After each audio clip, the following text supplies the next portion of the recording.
Hey YouTube, guess what? I got a surprise for you today. I'm in Orlando and I'm gonna do a reaction cam video again. I don't have a front cam for faces on this reaction cam. We just got two drivers. We got Alberto here. Hey, how is everybody? Alberto and I work together and we're co-workers, and we're gonna take a little drive. And this is still FSDBeta version 10.9. And I'm just gonna tell Alberto to kind of tell me what he thinks. I'm gonna try to, just let the car do its thing, of course, being safe and disengaging where appropriate, but kind of just ask him some questions along the way. The drive is about 40 minutes, so I'm probably not gonna have the whole film on here, so I am probably gonna clip it or cut it.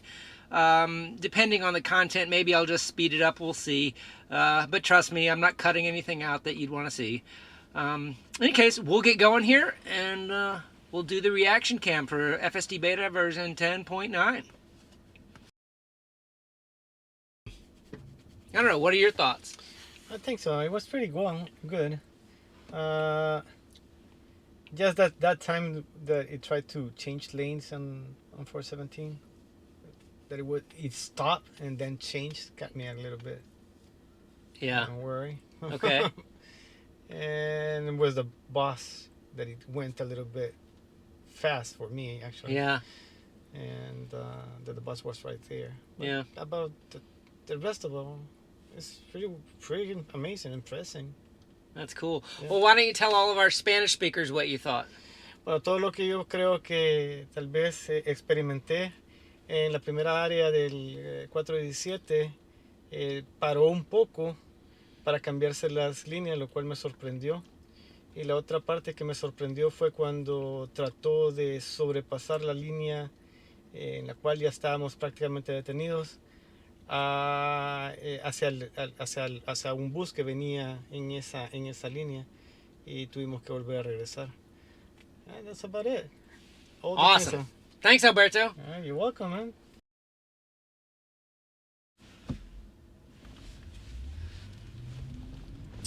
Okay, we're back. We've got a destination in here. I'm going to engage it and let FSDBeta take us where it's going to go. As we're just getting started here, we have a stop sign with kind of a two-lane crossing intersection, and it's wide open, so it should just proceed without any issues here. Oh, wow.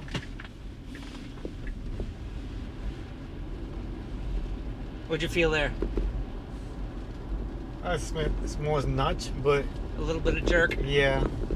Yeah, okay. As we're taking this right-hand turn here, so Alberto, you have a Tesla Model Y. What is it, a 2020 model or 2021? It's a 2021. 2021, and you did pay for full self-driving, Yes, right? yes. And but you do not have FSDBeta. No, not yet. Did you hit the button to get the safety score? Yeah. How's that going? It's 96 that I have right now. 96 on the safety score. That's pretty good, but FSD hasn't rolled out to that group yet. So we just took a right-hand turn. We did take a right-hand turn. I think it was on red still when it turned. So it did it by itself. Yeah, oh yeah, it's on. Full self-driving's on. And I don't know if you know this, we can double tap on the car down here now, and I believe it goes to full screen. It's quite an impressive view, especially when there's a lot of traffic around here. There's not that much traffic. Just gonna see this car over to the right. Oh, yeah. Yeah. Has a better view. Yeah. Interesting. I have this alert, applies tight turning force to the steering wheel. I am tugging on it right now, and it's not going away. Interesting. Huh. Wonder why. I do definitely have my hand tugging on the wheel. It's a little bit rainy today. I'd call it just a slight drizzle, overcast, a little cool, 50 degrees here. So this route is probably not going to have initially a lot of traffic, but if you kind of zoom out as we're going around the south end of the Orlando airport, there's quite a bit of, I believe, construction and traffic. I don't know, what, kind of in the middle in here? Yeah, probably right around here. Looks like there's a little bit of a slowdown. So we should be able to get some good interactions here. So on the screen here, the fuzziness of the lines indicates its certainty of understanding what it's seeing around it. So when it's really, really solid, it's really, really sure about what it sees. When it's fuzzy or changing back and forth, it's a little bit uncertain. So the red lines outlines the drivable space, so where it knows it can see. Okay. And the yellow one? The yellow one is lined as the yellow line. If you notice, there is a yellow line and then the median, and it kind of identifying the yellow line, whether or not it be a center yellow line or a boundary line on the left side. Okay. Interesting, this nag is not going away. That might be a little bit of a glitch going on. We'll see if it disappears here in a few minutes.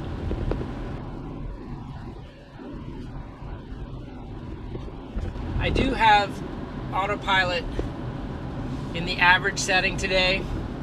Sometimes I drive in assertive, but today it's in average, which basically controls a few of the features about rolling stops, how aggressive it is on lane changes, if it's thinking a car is perhaps not changing lanes effectively.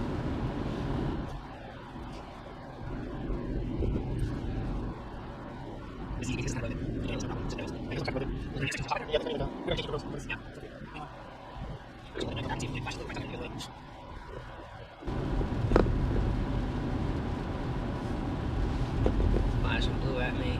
Yeah, there you go. There it goes. Yeah, so I basically just wait for the blue flash to come back, and then I put the tension on, and the nag went away. So it definitely was a little bit of a UI glitch for version 11.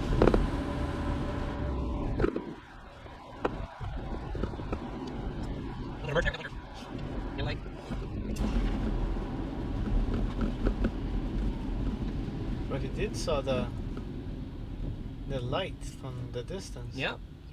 You think it saw the light at a different distance than your car? Yeah. Interesting.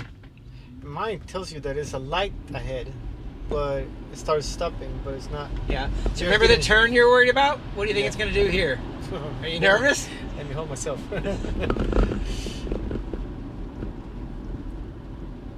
What'd you think of that? Yeah, but it stops probably smoother than mine. A little bit, slow down a little bit sooner than yours? Yeah. Yeah. I know yesterday we were driving and you said you didn't quite trust the way regular full self-driving handled the speed on these ramps. Now feel this boost here. Watch this. It's getting pretty good at this boost when it knows it has to join and accelerate. And we're already back up to full speed on this straightaway. Mm-hmm. See if it uses the blinker here to merge. It should. It's not going to do it. It just joined it as if it owned the lane. I'm going to mark that. That's not what it should do. When it's joining that traffic, it needs to have the blinker on. Mm-hmm. Interesting. A little bit of a phantom brake there. It's still doing its speed, but I felt the deceleration. Did it feel? What did it feel like to you? It actually goes over more than 5. So you and I were talking about that yesterday. Look at this. No, I cannot do that. You can't do that on yours. No. Yeah, my override is just a few percent, so basically it was at 51 or so. But yeah, so that was another difference here on beta is we have that override that's a little bit more than on yours. Now it looks like we jumped out of FSD here. Now I'm not sure if it's because it thinks we're on an interstate or we're on regular navigate on autopilot here on 417. We've been on FSD the whole time, but now it just switched to regular navigate on autopilot. You can tell because this is the same screen you normally have. Yeah. But if you notice, I still have the speed. Yeah, I don't. So there's some traffic down below to the right. So that traffic is labeled on a different intersection at this underpass. We'll see if we get it back. No coming lane change. It's already kind of identified it as the lane change, and it's going to go over here. When it starts putting that line in this other lane, it's sort of thinking about where it wants to go. Now it's got itself in a situation, it needs to slow down to get over there. And it recognized it, so it slowed down and then it changed. But that my car doesn't do that. It doesn't slow down to make a lane change? No. And the other line that we were seeing here, it doesn't appear either. I think it might. You don't think you've ever noticed no, that? I haven't noticed. Yeah. Probably because I don't have it completely automatically to change lanes. Maybe because you have the confirm on the stalk for the lane change. Yeah, I might need to start. All right, as soon as we jump on this ramp, it should go back to FSD if it's all based on map data. There you go. Here it is. All right, so we're gonna have to go through a toll booth here, which I've done before. It's not that big of a deal, but it should slow down to the right speed and go through very carefully. No problem there. And it needs to get in the right lane and use the blinker sometime right about now. Let's see if it does it. Didn't use the blinker, it's just using the merge lane. Okay, it's clear from the left, no problem. It should just go. Oh wow. That's cool. You think it's cool, huh? It is pretty cool. Yeah. Yeah, it's a completely difference.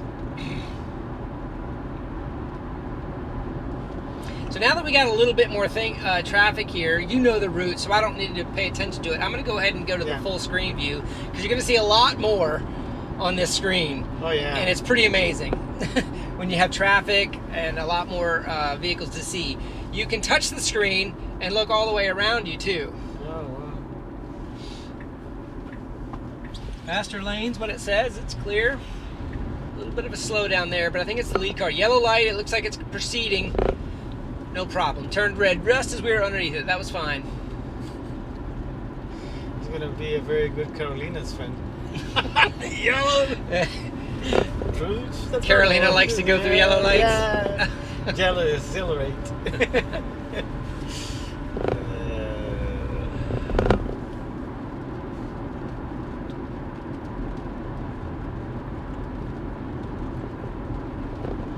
Okay, we're coming up on this entry at Disney World, and Alberto and I were discussing this yesterday, where either the map data has posted speed limits that are too slow or the regular traffic. Is this right about where it starts?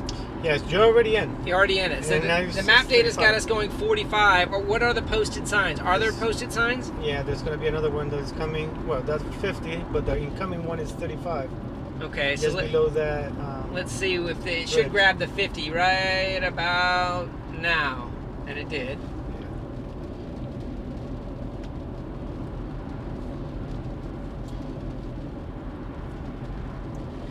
So for those of you watching from around the world, we just entered the Disney World of Florida kind of complex. Most of these exits here are, and we just had the day-night switch of the screen.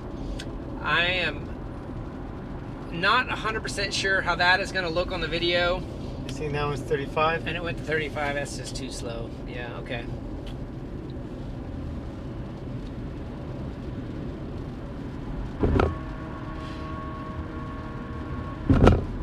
I'm gonna let this screen display go for now, but in the comments for this video, maybe give me some feedback if you think I should just leave it on the daytime view the whole time, even if it's day or night. I know some of the things have better contrast in night view, but I think most of the things look better in day view for me, but I'm just gonna let it go today.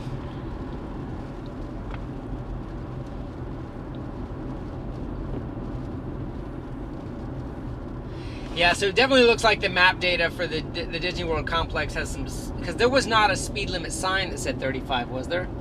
No. It's map data that dropped it down.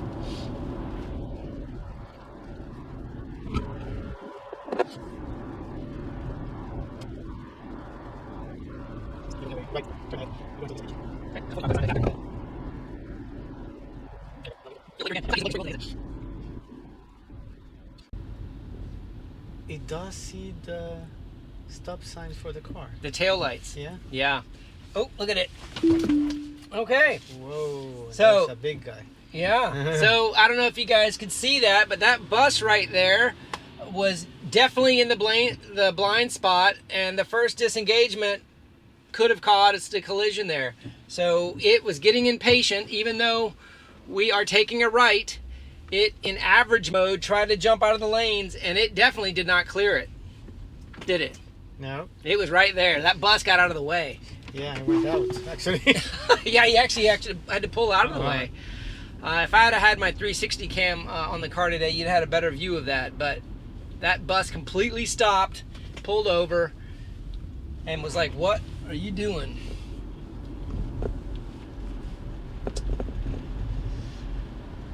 Well, one disengagement so far, and it was a doozy.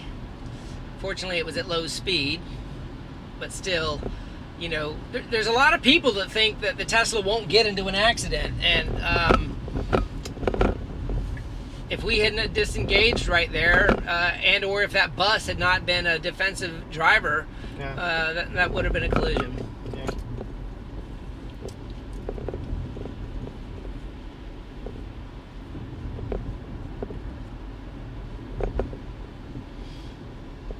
All right, we got a yellow light it should stop for. The bus ahead went right through it. That's great that it didn't take the lead car as an example in that situation, and it was able to see those lights.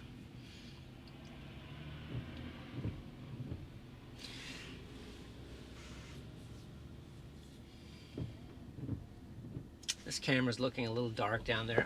I said I was going to leave it on, but I'm going back to the daylight mode. Ooh, I got my pay attention to the road. See that? Mm-hmm. That's what I was telling you about. This camera up here is always watching, and I was playing with the screen, and it knew it while the car was starting to accelerate through that stoplight.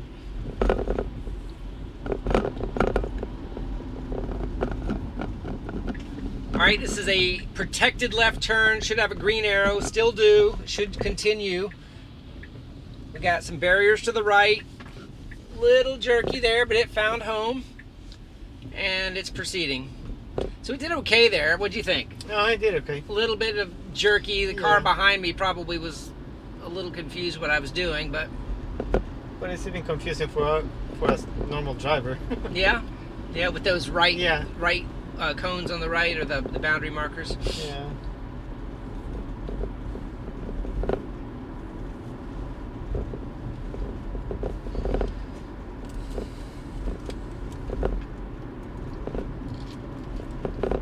$35 again. Is that the posted? It's 45. Let's see if it bumps up. There we go. It did. Okay.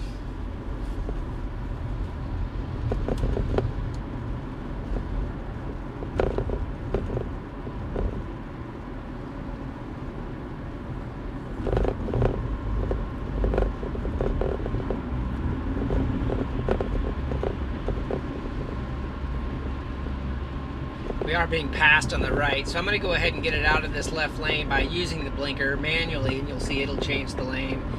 So I can kind of nudge it even though it's in Navigate on autopilot.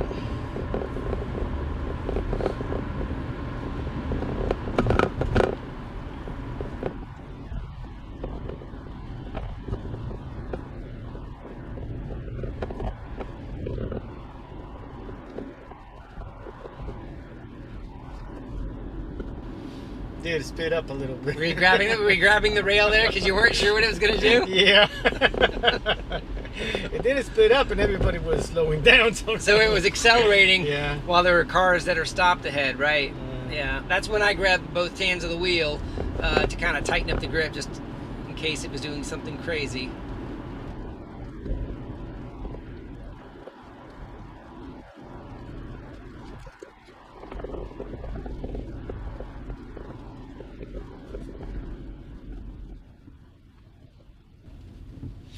Interesting. See how this stoplight here? It's got a little stoplight. And that's a flashing light. It's just a flashing light next to a sign, but it's rendering it as a stoplight. Look at this. It's starting to want to get out of this lane again. See this? It's getting impatient. I just felt like it wanted to get over again, and it doesn't have a blinker on or anything, but the navigation path was looking impatient. Like it was going to try to weave. Like it did with that bus.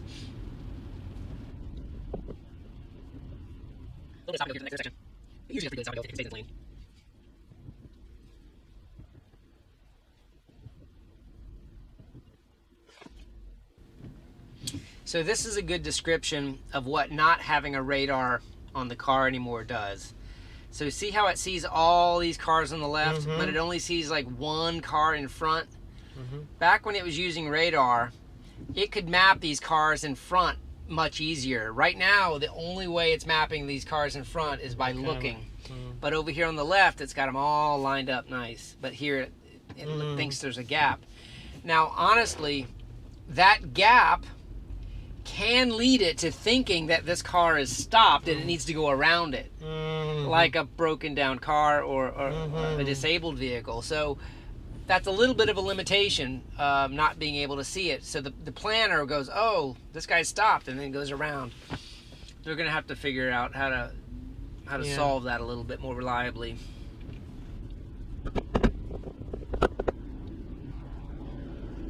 No blinker. It's not doing very good on the blinkers today.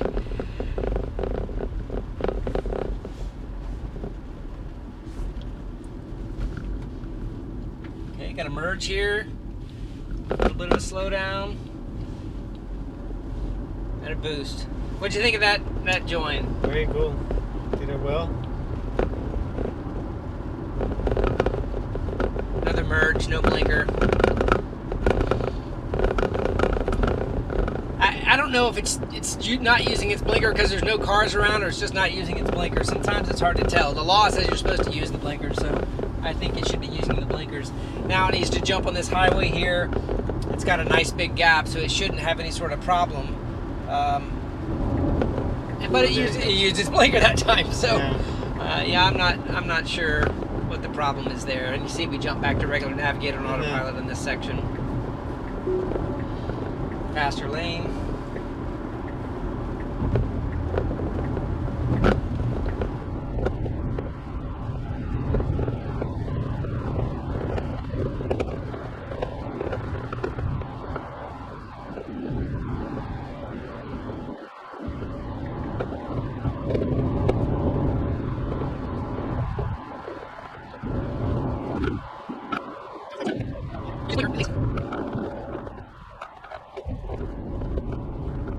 Alright, going through another toll booth here. Let's see what kind of speed it uses. Looks like it's slowing down into the 30s. Oh, all the way down to 27. Not too bad. A little late on that, but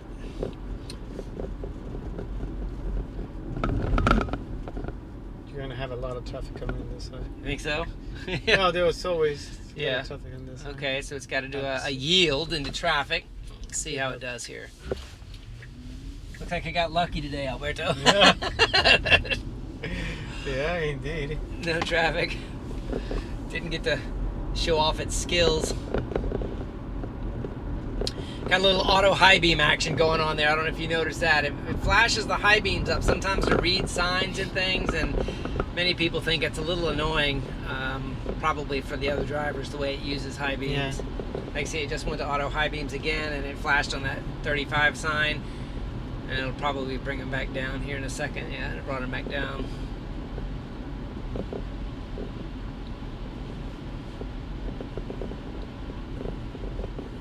And that does it because you have an FSD, or you have programmed to have it on high beams all the time?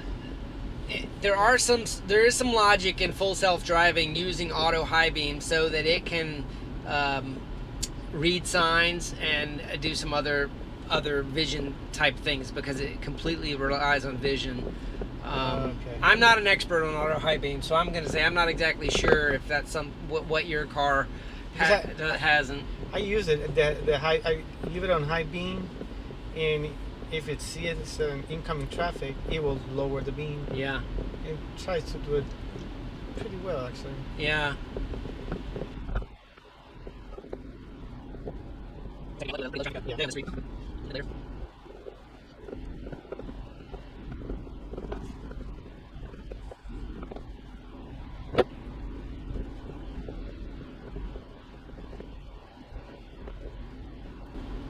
Alright, right turn. We just had a pedestrian cross the road.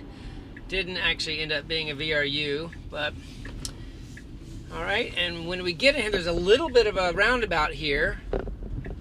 See how it handles it. It's a yield. It's treating it like a stop. And it's proceeding, so it kind of stopped the full stop.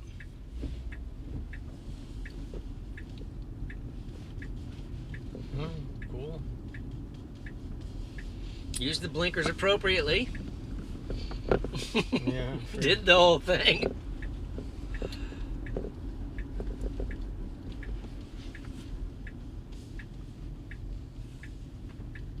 It can see trash cans pretty well. Yeah. All right. Well, it did it. We had one disengagement that was significant, but I'm definitely not going to give it a pass on that. But I think that overall, I don't know, I was pretty impressed. There wasn't a lot. It was a lot of highway traffic and a lot of going from FSD to highway and back. So there wasn't a lot of interactions, except for when we kind of got in that Disney complex. I don't know. What are your thoughts? I think so. It was pretty good. Just that time that it tried to change lanes on 417, that it stopped and then changed, got me a little bit. Yeah. Don't worry. Okay. And it was the bus that it went a little bit fast for me, actually. Yeah. And the bus was right there. But Yeah. about the rest of them, it's pretty amazing, impressive. That's cool. Yeah. Well, why don't you tell all of our Spanish speakers what you thought? Bueno, todo lo que yo creo que tal vez experimenté en la primera área del 417 paró un poco para cambiarse las líneas, lo cual me sorprendió. Y la otra parte que me sorprendió fue cuando trató de sobrepasar la línea en la cual ya estábamos prácticamente detenidos hacia un bus que venía en esa línea, y tuvimos que volver a regresar. And that's about it. Awesome. Thanks, Alberto. You're welcome, man. Thank you to Everybody, leave your comments down below. Let us know what you think. Wasn't a whole lot of new information here, but obviously a little bit of perspective as somebody that doesn't drive FSD every day, but is a Tesla owner and understands kind of how the system works. Leave your comments below. Let's talk about it. Have a great day.